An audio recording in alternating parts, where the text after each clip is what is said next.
नमस्कार, आप देख रहे हैं उत्तराखंड का विशेष बुलेटिन अपना उत्तराखंड और मैं हूं आपके साथ अंजू भाटी। बुलेटिन की शुरुआत करने से पहले जल्दी से नजर डालते हैं हेडलाइंस पर।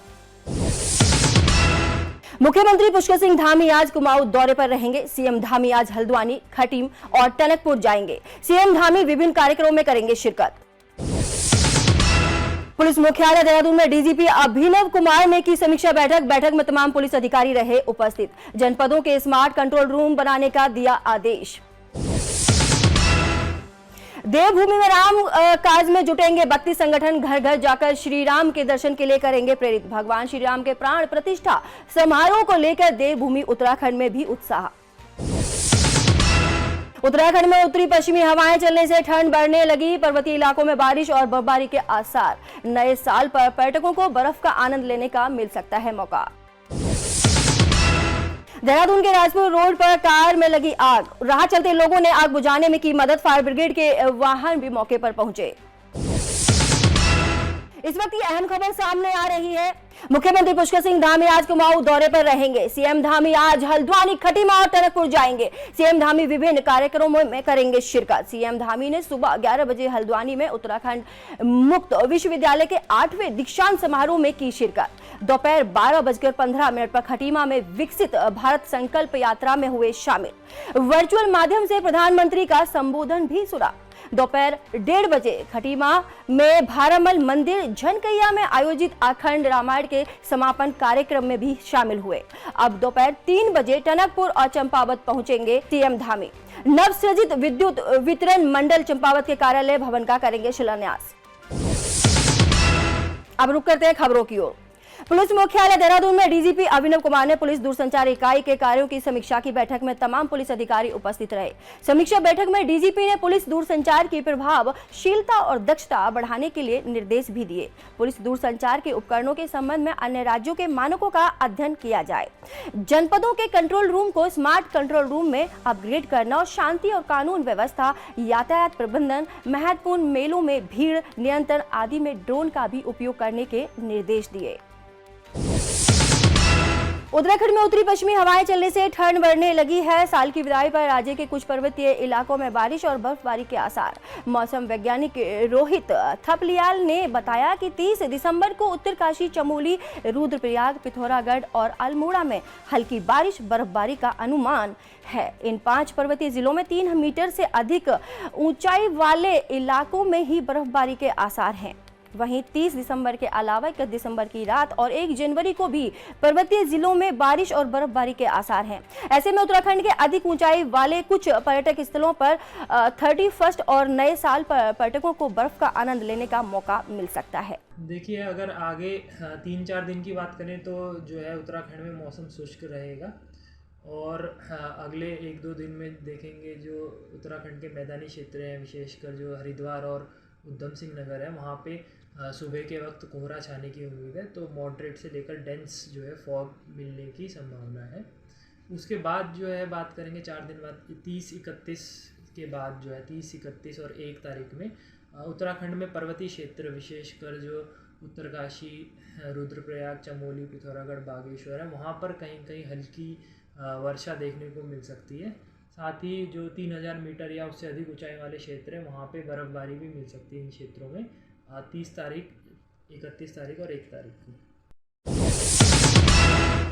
नए साल के आगाज के साथ जनवरी माह में राम मंदिर का भव्य उद्घाटन अब होने वाला है। तो वहीं दूसरी तरफ मुख्य विपक्षी दल कांग्रेस पार्टी केंद्र सरकार पर सवाल खड़े करते हुए नजर आ रही है। कांग्रेस के प्रदेश अध्यक्ष करण महारा का कहना है कि हम बीजेपी से प्रश्न कर रहे हैं कि राम मंदिर का ताला कब खुला और कब उसमें पूजा अर्चना हुई।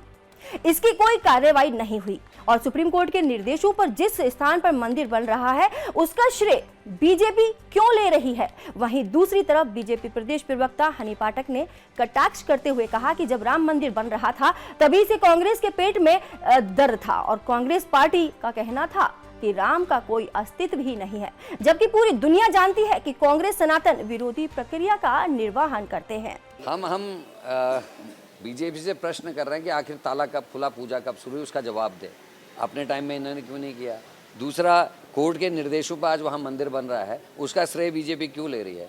तीसरा, जो इन्होंने अरबों खरबों रुपया लोगों से चंदा किया राम मंदिर के नाम पे, उसका सदुपयोग या दुरुपयोग क्या हो रहा, उसका श्वेत पत्र तो जारी करें, क्योंकि मेरी जानकारी में काम तो सरकारी धन से हो रहा है, पैसा सरकारी लग रहा है। तो जो जनता से पैसा लिया गया वो कहाँ लगा है? पहले रामशिला में भी ये लोग पैसे ले गए और फिर उसके बाद राम मंदिर के नाम से भी इन्होंने चंदा किया है। आखिर वो चंदा कौन खा रहा है? लोगों को समझा पाएंगे आप ये बात? निश्चित ही लोग समझेंगे। आज तोगड़िया के बारे में लोग बात कर रहे हैं। आज राम मंदिर के जो संस्थापक थे, आज इन्होंने मुरली मनोहर जोशी और आडवाणी जी को वहाँ आने से रोक दिया है किसी न किसी बहाने से। तो ये सारी चीज़ें लोग समझ रहे हैं और ये वन मैन शो चल रहा है और इसको जनता समझ रही है। देखिए, ऐसा है, जो सनातन विरोधी हैं उनके बारे में कोई व्यक्ति क्या बोलेगा? वो खुद ही अपने आप को बताते हैं कि हम सनातन विरोधी हैं। जब राम मंदिर का निर्माण होने जा रहा था तब इनके पेट में दर्द था, और ये वही कांग्रेस पार्टी है जो ये कहती थी राम का कोई अस्तित्व नहीं है। कभी भी वहाँ पर अयोध्या गए तो 5 रुपए का बताशा भी नहीं चढ़ाना इन्होंने ज़रूरी नहीं समझा। आज सनातन की बात कर रहे हैं और जा रहे हैं मंदिरों में और बातें दिखा रहे हैं, ये उनके मुंह से शोभा नहीं देती है। सबको पता है, पूरी जनता को पता है कि ये सनातन विरोधी प्रक्रिया ये करते चले आए और करते रहते हैं। आज इनको रोना आ रहा है कि इनको श्वेत पत्र जारी करना चाहिए, वो जारी करना चाहिए, ये जारी करना चाहिए। तो पहले अपने घर में देखिए कि कितने ज़्यादा पैसे जमा है, उसके श्वेत पत्र जमा करें और उसके बाद बात करें तो ठीक लगेगा। जीप घोटाला ले लीजिए, चाहे स्टैम्प घोटाला ले लीजिए, पता नहीं कितने अनेकों घोटाले हैं, उसको देखें और उसके बाद उसका श्वेत पत्र जारी करें, उसके बाद बात करें तो शोभा देता है। तो सनातन संस्कृति के विरुद्ध जो ये चलते हैं, ये सनातन प्रक्रिया को तभी अपनाते हैं जब कोई भी चुनाव नज़दीक होता है। तब ये मंदिर में पटका भी पहने नजर आते हैं, तिलक भी लगाते नजर आते हैं, घंटियाँ भी बजाते नजर आते हैं। तो ये परिवेश को देखते हुए और चुनावी माहौल को देखते हुए मंदिरों में जाते हैं। तभी जो इनके हाथ के पंजे का निशान है, जनता ने इनसे हाथ ही जोड़ लिया है कि माफ़ करो भाई। उत्तराखंड का युवा जाग चुका है और अब जिस तरह से देहरादून में ऐतिहासिक रैली में लोग शामिल हुए, उसमें लगता है कि अब भू कानून 1950 लेकर ही रहेंगे। जबकि बीजेपी ने इसी दिन कुचक्र रच के 70 विधानसभाओं से लोगों को बुलाया और बीजेपी की रैली करवाई, जबकि यह फेल रही और लोग अपने पैसों से देहरादून पहाड़ छोड़कर आए हैं और अपने हकूकों के लिए आवाज उठाने लगे हैं। जिला अध्यक्ष कांग्रेस सेवा दल राजेंद्र सिंह चंद ने कहा कि भू कानून और मूल निवास को लेकर देहरादून की रैली से पूरे प्रदेश में लोगों का मनोबल बढ़ा है। साथ ही इसके सरकार की नींव हिल चुकी है और सरकार अब आनन फानन में समिति गठन की बात कर रही है। दयानिधि के बयान पर शंकराचार्य की प्रतिक्रिया। कल से शीतकालीन 4 धाम यात्रा शुरू करेंगे।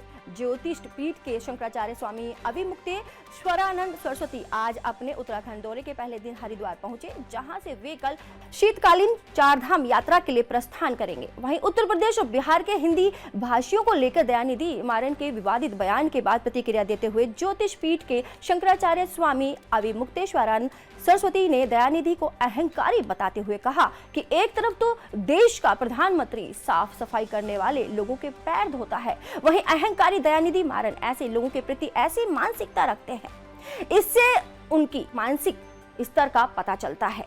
वहीं शंकराचार्य ने राम जन्मभूमि पर राम मंदिर की प्राण प्रतिष्ठा के सवाल पर कहा कि उनसे तिथि को लेकर पूछा गया तो उन्होंने कहा कि ज्यादा अच्छा होता कि अगर राम जन्म दिवस पर ही मंदिर में प्राण प्रतिष्ठा होती। उन्होंने कहा कि कोई विशेष कारण रहा होगा जो राम नवमी पर पास होते हुए भी 22 जनवरी को प्राण प्रतिष्ठा का निर्णय लिया गया।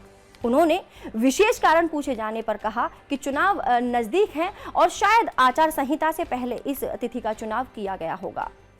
अगर उत्तर भारत का व्यक्ति वहां जाकर के ये प्रतिष्ठा प्राप्त कर रहा है कि ये लोग काम करते हैं, छोटा बड़ा काम को नहीं समझते हैं, तो हम तो किसी काम को छोटा बड़ा नहीं समझते हैं। जो काम मिला हम उसको कर रहे हैं और करके आजीविका कमा रहे हैं। हमारे लिए गौरव की बात है और हम ये करेंगे, पूरे विश्व में करेंगे। जो काम हमको मिलेगा हम किसी काम को छोटा नहीं समझेंगे और उसको उस पर काम करके कमाने पर गर्व रखेंगे। तो हमको तो बड़ी खुशी हो रही है कि दयानिधि के द्वारा इस तरह के शब्द निकल रहे हैं और दयानिधि का इसी से पता चल रहा है कि उनके मन में कितना बड़ा अहंकार है कि वो इस तरह से लोगों को तुच्छ समझ रहे हैं।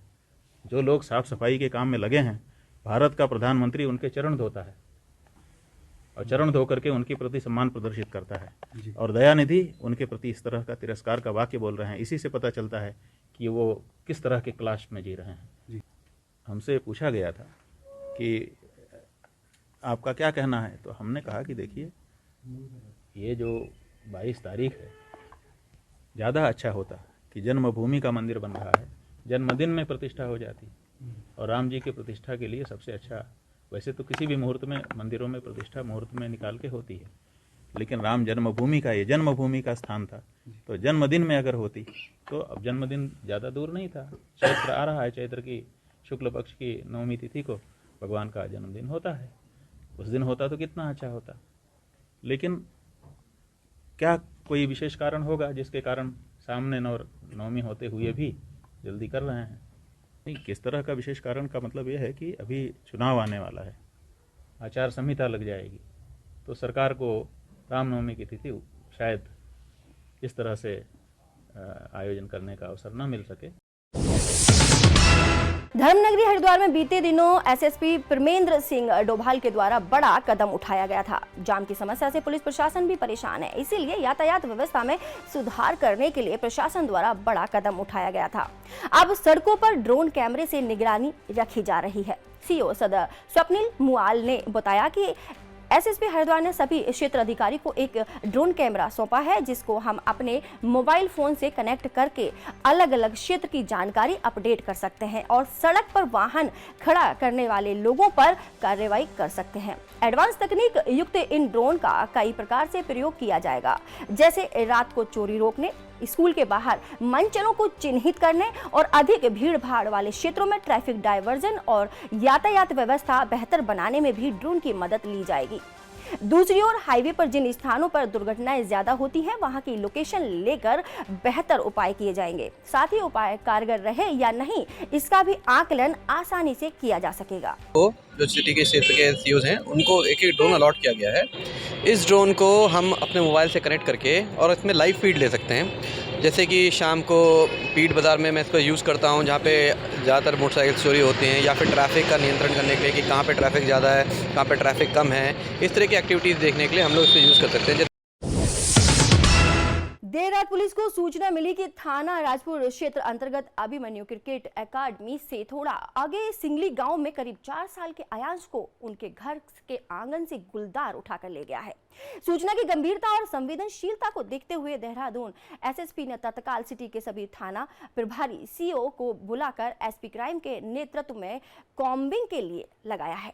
पुलिस द्वारा बच्चे की तलाश के लिए देर रात जंगल और आसपास के इलाके में लगातार कॉम्बिंग की जा रही है, लेकिन अभी भी अयांश का कोई सुराग नहीं लग पाया है। देहरादून में एक खड़ी कार में अचानक आग लगने से अफरा तफरी मच गई। आसपास से गुजर रहे लोगों ने किसी तरह आग में काबू पाया। बताया जा रहा है कि कार से सभी लोग सुरक्षित बाहर निकल गए थे, जिस वजह से बड़ा हादसा होने से टल गया। राजपुर रोड पर खड़ी कार में आग लग गई, जिसे बुझाने के लिए लोगों को काफी मशक्कत करनी पड़ी। इस बीच लोगों ने रुककर आग को बुझाने में मदद भी की, जिससे काफी देर तक वहां अफरा तफरी का माहौल देखने को मिला। घटनास्थल से गुजर रहे लोगों ने पुलिस को सूचना दी और फायर ब्रिगेड को बुलाया गया, जिसके बाद मौके पर फायर ब्रिगेड के वाहन भी पहुंचे। हालांकि इस बीच जिसके हाथ में जो भी आग बुझाने के लिए हाथ लगा, उससे बुझाने की कोशिश की गई। इस बुलेटिन में फिलहाल इतना ही। देश दुनिया की तमाम बड़ी खबरों को जानने के लिए जुड़े रहिए आप हमारे साथ। नमस्कार।